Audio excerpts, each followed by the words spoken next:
نبی پاک صلی اللہ علیہ وسلم کی حدیث ہے مسلم میں طبرانی میں، حضور نے فرمایا آؤ میں تمہیں پچھلے زمانے کے ایک ایماندار نوخیز ولی اللہ کی بات سناؤں۔ پچھلے زمانے حضور نے فرمایا پچھلے زمانے میں ایک بادشاہ جادو کے زور پہ حکومت کرتا تھا۔ جب وہ ایک جادوگر اس نے رکھا ہوا تھا تو جادوگر اس کو جادو بتاتا، وہ جادو کے زور پر حکومت کرتا۔ جادوگر بوڑھا ہو گیا تو کہنے لگا بادشاہ کو نوجوان میرے پاس بھیج دے، اب میں بوڑھا ہو گیا ہوں، میرا پتہ کوئی نہیں کب مر جاؤں۔ ایک نوجوان کی ڈیوٹی لگائی، بڑا زیرک سمجھدار، اپنے رعایا میں سے چن کے جو ذہین فطرت مزاج بچہ تھا وہ اس نے لگایا۔ اللہ کے محبوب علیہ الصلوۃ والسلام فرماتے ہیں بچہ جادو سیکھنے لگا، وقت گزرنے لگا۔ بچہ جب جادو سیکھنے جاتا تو رستے میں ایک راہب بھی تھا جو انجیل جانتا تھا، وہ اللہ اللہ سکھاتا، لوگوں کو حضرت عیسیٰ علیہ السلام کی تعلیمات سے آگاہ کرتا۔ اس نے دیکھا کہ یہاں بھی لوگ کٹھے ہیں تو وہ بچہ اس راہب کے پاس بھی اٹھنے بیٹھنے لگا۔ اب جب اس کے ساتھ اس کی گفتگو بڑھنے لگی تو اس کو باتوں میں لذت آنے لگی۔ اس نے راہب نے پوچھا کہ تو کون ہے اور کس طرح سے آیا ہے، کیا تیرا معاملہ ہے؟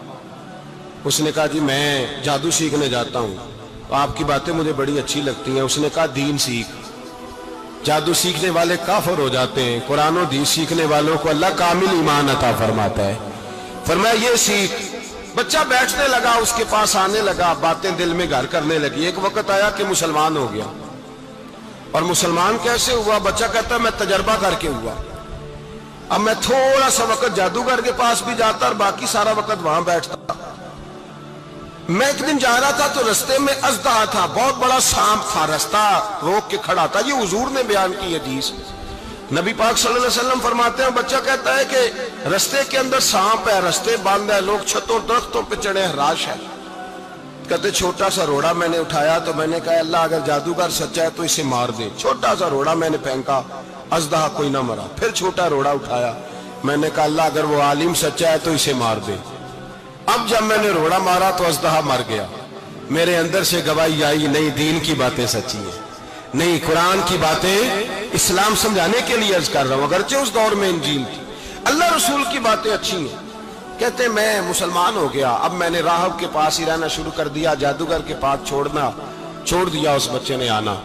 بادشاہ پوچھتا کہاں زیادہ وقت گزارتے ہو تو وہ بات گول کر دیتا۔ وقت تیزی سے بڑھنے لگا، اللہ نے اس نوجوان میں طاقت پیدا کر دی۔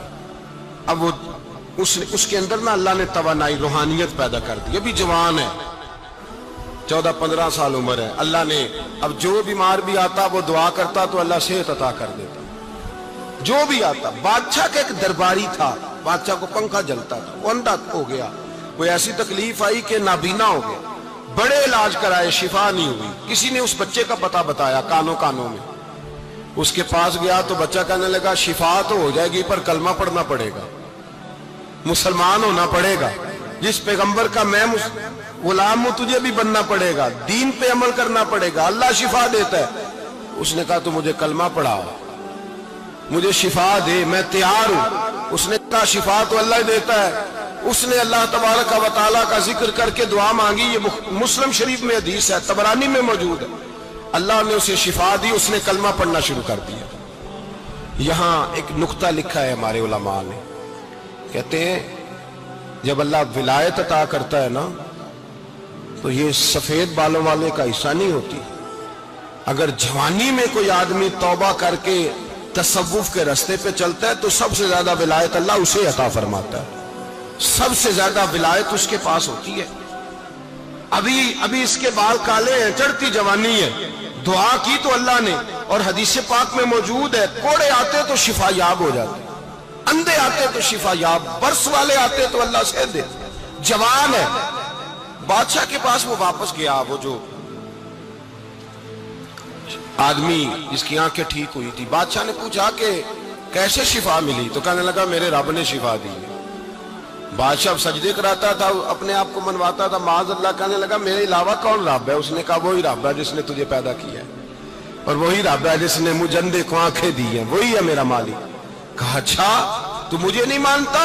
کہا نہیں میں اپنے رب کو مانتا ہوں۔ بادشاہ نے اسے سزا دی، ستایا، اس نے بچے کا پتہ بتایا، پھر بچے کو بلا کے ستایا تو اس راہب کا پتہ بتایا، راہب بھی قتل ہو گیا، نابینا بھی قتل ہو گیا۔